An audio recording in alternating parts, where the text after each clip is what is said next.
Good morning class. Deepchand Chaudhary Mahavidyalaya से मैं आज आपके सामने बीए थर्ड सेमेस्टर में आज हमारा टॉपिक है परसेप्शन। ठीक है, तो यहाँ अगर हम परसेप्शन की बात करें तो यहाँ सोशल में परसेप्शन की बात होती है।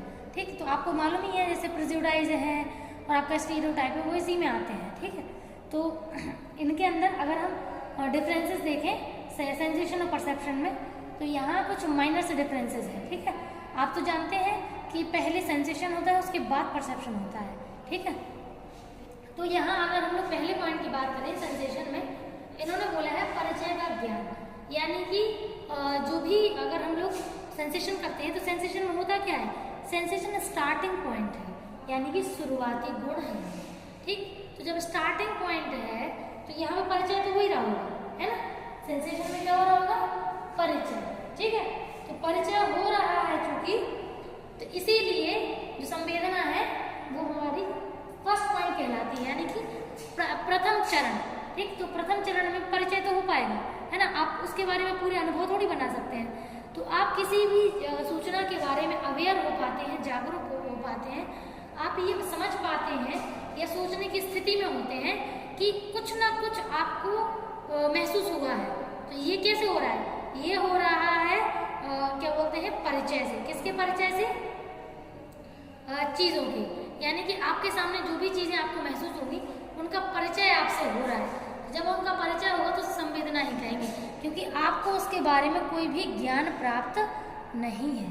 ठीक, तो परिचय हो रहा है। अब सेकंड इज दैट, इसी में अगर हम प्रत्यक्षीकरण की बात करें तो इसमें क्या होता है, इसमें होता है वस्तु विषय का ज्ञान, यानी कि फर्स्ट में केवल और केवल हम लोग इंट्रोड्यूस हो पाते हैं।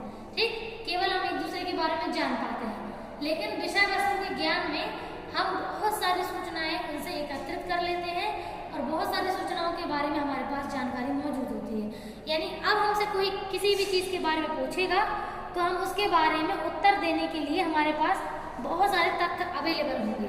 इसका मतलब है कि हमारे पास अब ज्ञान प्राप्त हो चुका है। ठीक है, तो संवेदना में केवल परिचय होता है और प्रत्यक्षीकरण में हमारे पास ज्ञान प्राप्त हो जाता है। नेक्स्ट सेकेंड है अनुभवात्मक मानसिक क्रिया, यानी कि संवेदना में केवल मेंटली ये महसूस होता है। अनुभवात्मक का मतलब है कि आपको फील हो रहा है, महसूस हो रहा है, कुछ तो है, यानी कि आप केवल महसूस कर पाते हैं कि आपके अनुभव में कुछ ना कुछ नया और कुछ अलग है।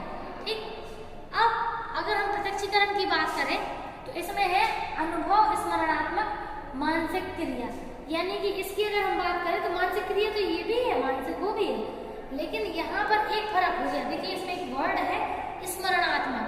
स्मरणात्मक का मतलब क्या होता है, स्मरण का मतलब याद या दोहराना। तो जब हम किसी चीज को याद कर रहे हैं या दोहरा रहे हैं तो इसका मतलब है कि वो चीज हमें पहले से हमारे पास होगी। जब है तो वो प्रत्यक्षीकरण है, और जब उसको हम दोहरा सकते हैं तो यानी कि वो हमारा अनुभव बन चुकी है और अब हम उसे अपनी सुविधा अनुसार जब हमें आवश्यकता होगी हम उसे दोहरा लेंगे। तो ये है इन दोनों पॉइंट में फर्क। नेक्स्ट है परिचय संवेदना की अगर हम बात करें छोटे शिशुओं में, तो इसका मतलब ये नहीं है कि केवल छोटे बच्चे ही सेंसेशन करते हैं। ऐसे मान लो ये छोटा बच्चा है, तो छोटा बच्चा के पास देखो सारी सूचनाएं तो होती नहीं है, अभी तो पैदा हुआ है, वो पैदा हुआ है तो अभी तो केवल वो परिचय ले रहा है। तो परिचय किन किन का लेगा, उनके फैमिली मेंबर का, घर में मौजूद चीज़ों का, क्या है क्या नहीं है, तो इन चीज़ों से केवल वो परिचय देगा भी और लेगा भी। तो इसका मतलब है कि बच्चों में संवेदना ज़्यादातर होती है। क्यों, क्योंकि उनके पास अनुभव नहीं होते, है ना। अनुभव होंगे तो फिर परिचय की आवश्यकता ही नहीं है, तो प्रत्यक्षीकरण हो चुका है। अब चूंकि प्रत्यक्षीकरण हुआ नहीं है, उनके पास बहुत सारी सूचनाएं उससे जुड़ी सुरक्षित नहीं है, जब सूचनाएं है नहीं तो फिर वो क्या होता है, तो उनके अंदर जो क्या बोलते हैं संवेदना है केवल वही रहती है। तो संवेदना का गुण अत्यधिक छोटे शिशु पाया जाता है। संवेदना तो करते हम सभी हैं, बुढ़ापे ओल्ड एज तक करते हैं जब तक डेथ नहीं होती, लेकिन अगर हम छोटे शिशुओं की बात करें तो ये संवेदना सबसे ज्यादा करते हैं। अब इसके अपोजिट देखें तो प्रकृति अनुभव, यानी कि प्रत्यक्षीकरण क्या है, यानी कि नेचुरल है, बिल्कुल इसको आप फिक्स नहीं करते हैं या आपके हिसाब से नहीं चलता कि अब आप सोचें कि आपको प्रत्यक्षीकरण करना है तो ही होगा, नहीं, अपनी मर्जी से प्रत्यक्षीकरण होता है, इसको आप कंट्रोल नहीं कर सकते, है ना। तो आपके हिसाब से ये सारी चीजें नहीं चलती हैं। नेक्स्ट है गुण वस्तु की प्रवृत्ति, गुण या वस्तु की प्रवृत्ति।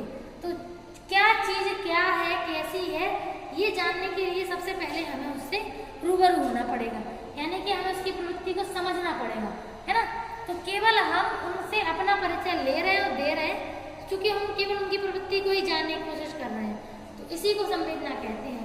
और अगर हम प्रत्यक्षीकरण की बात करें तो इसमें गुण और वस्तु का ज्ञान हो जाता है कि कौन सी चीज के क्या गुण है और वह वस्तु है क्या, ठीक है। तो उसके बारे में पूरे फैक्ट्स उनके पास मौजूद होते हैं। नेक्स्ट है संवेदना में मन नितांत निष्क्रिय। मन इसलिए निष्क्रिय होता है क्योंकि यहाँ दो क्रियाएं ज्यादातर चलती हैं। एक तो वातावरणीय, यानी कि बाहर मौजूद जो भी चीज है, चाहे वो रोशनी में हो, चाहे वो साउंड में हो, या कोई भी टच के द्वारा हो, कोई भी किसी भी प्रकार की सूचना हो, वह सूचना अभी आपको एक्टिवेट करती है लेकिन आपके ऑर्गन को वर्किंग में नहीं लाती है। इसीलिए केवल बाहरी सूचनाएं, चाहे वो साउंड के द्वारा, चाहे रोशनी लाइट के द्वारा, आपके केवल सेंस ऑर्गन तक पहुंचती है। तो अब जब सेंस ऑर्गन तक ही पहुंचना है उनको, वो ब्रेन तक जा ही नहीं रही है अभी तक, मतलब ब्रेन में काम नहीं कर रही है आगे जाके, तो वो फिर निष्क्रिय तो कहलाएंगे, क्योंकि इसका काम केवल होता है वातावरण की सूचना को कलेक्ट करना और कलेक्ट करके सेंस ऑर्गन तक देना। सेंस ऑर्गन उस ऑर्गन तक भेजती है जहां उस ऑर्गन की सूचना सुरक्षित होती है, ठीक। तो मन जो है वो निष्क्रिय रहता है ना। और अगर हम बात करें प्रत्यक्षीकरण में, तो यहाँ पे मन जो है वो सक्रिय होता है। क्यों? क्योंकि यहाँ पे ब्रेन की जितनी भी प्रोसेसिंग है वो स्टार्ट हो जाती है, ठीक। तो ब्रेन का पूरा जो प्रोसेसिंग वर्क है वो कंटिन्यूसली चलते रहता है, ठीक। तो यहाँ पे जो भी रीजनिंग, लॉजिक, इंटेलिजेंस है, मोटिवेशन है, इमोशन है, मेमोरी है, थिंकिंग, रीजनिंग, सब कुछ जो लगना चाहिए वो सारी चीजें इसमें काउंट होती हैं। इसीलिए इसको हम लोग सक्रिय कहते हैं, क्योंकि इसमें ब्रेन के सारे पार्ट जो हैं वो बाकायदा वर्क करते हैं। नेक्स्ट है क्या बोलते हैं, पिछले अनुभव से संबंध रहित है। आप तो जानते हैं अगर सेंसेशन है तो सेंसेशन तो केवल इंट्रोडक्शन पोर्शन होता है। तो जब चीजें केवल महसूस हो रही हैं तो उसमें चीजें किसी भी अनुभव से जुड़ी थोड़ी होंगी, है ना। तो अनुभव से तो कनेक्ट होगी ही नहीं, तो इसमें चीजें पुराने अनुभव से किसी भी प्रकार से कनेक्ट नहीं होती हैं। लेकिन अगर हम प्रत्यक्षीकरण की बात करें तो प्रत्यक्षीकरण में चीजें बाकायदा संबंधित होती हैं पुराने अनुभव से, यानी कि जो भी सूचनाएं पहले सुरक्षित होती हैं, हम उनसे नई सूचनाओं को कनेक्ट करके उसके बारे में लॉजिक लगाते हैं। Thank you.